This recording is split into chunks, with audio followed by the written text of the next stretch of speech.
looking at how to utilize the out-of-the-box barcode functionality that's provided within Power Platform solution.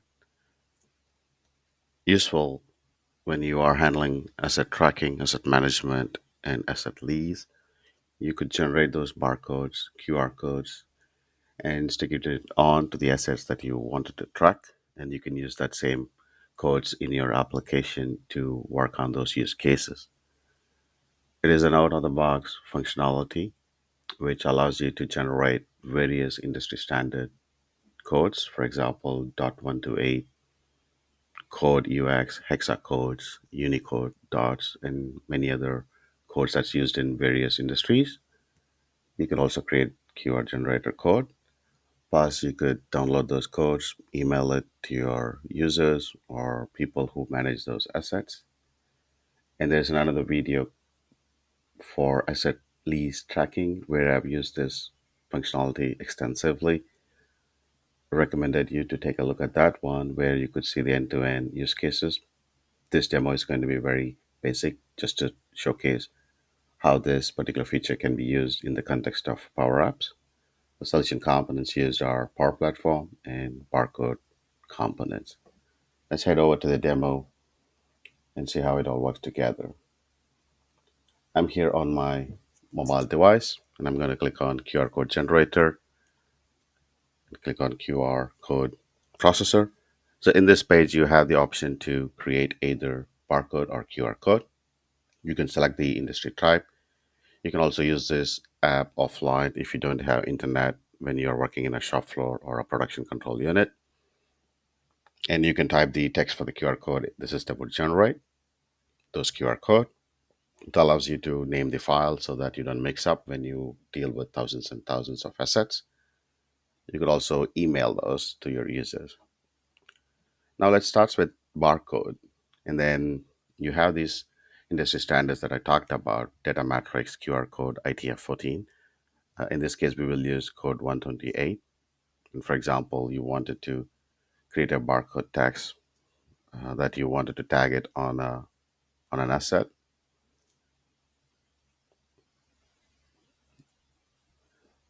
The moment I start typing those barcode text here, as you can see, the barcode is generated. Now you should tag this to the asset. So you would have another form where this particular code represent a particular device or a asset, and that is detailed in my another demo called asset lease management tracking. So I'm going to keep this very simple, how to generate and how to move those code to the users. And you could name this barcode as the way you want, but strongly suggested that you use the file naming convention based on the code that is generated. You could save that. And the moment you save it, as you can see here on the top right hand corner, the file has been generated. You could download or delete and redo that as well. Plus, you could also email it to your users if you want to. I'm going to email it to myself. I'm going to give the file name one more time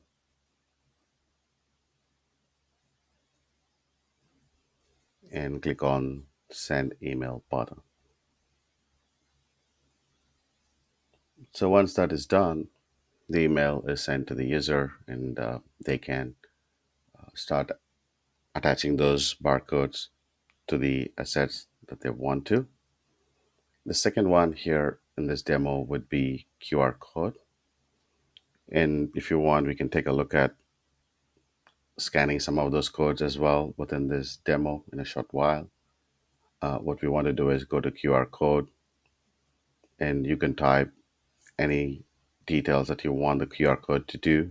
It could be accessing a website or accessing a solution or accessing some digital contents that you could generate.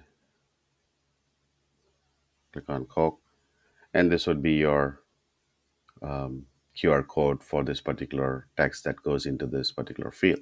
And it could be anything for that matter. And again, you have the option to mail it to the user as well.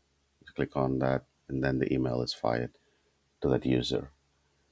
So what we have seen so far is creating a barcode, sending an email, and then generating those barcodes as well.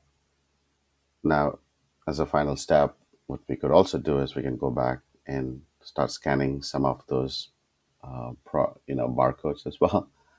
I do have sample barcodes in here, but I want to talk about the functionality that's available built in within Power Apps.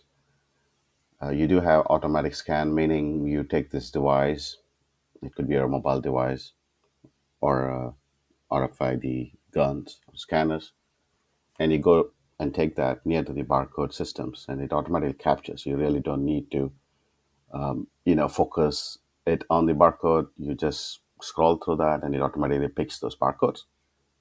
The second one is you can scan multiple items, like you would have noticed that in Walmart and 7-Eleven when you buy lots of product, they keep scanning it, and the system keeps adding those number of scans and then accumulates it into the final bill.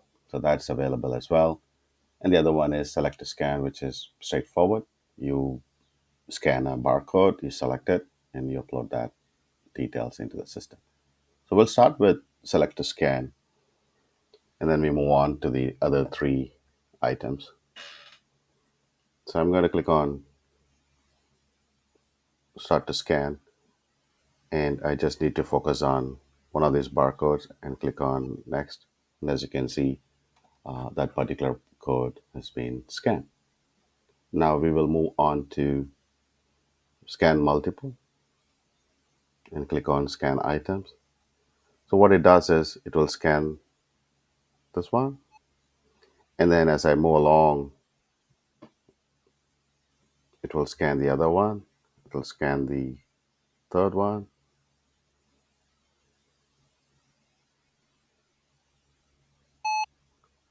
and if you want another one, let's say the fourth one, you can do that as well.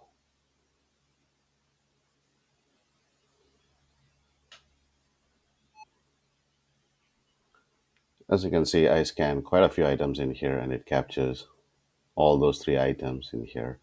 And if you wanted to delete or change that, that's totally possible. The final one is automatic scan, which is nothing but I just have to move my mobile device. I don't need to point anywhere. The system automatically captures the first one that it sees in the system. Let's go one more time. It's pretty fast and pretty quick. I'm just navigating it, and then you see it just picks it. So I'm not really stopping it on a barcode, just taking my device to a barcode that's available on the system, and then it automatically picks it. So those are the functionalities that I did wanted to cover in this demo. I hope it was insightful. Thank you for listening.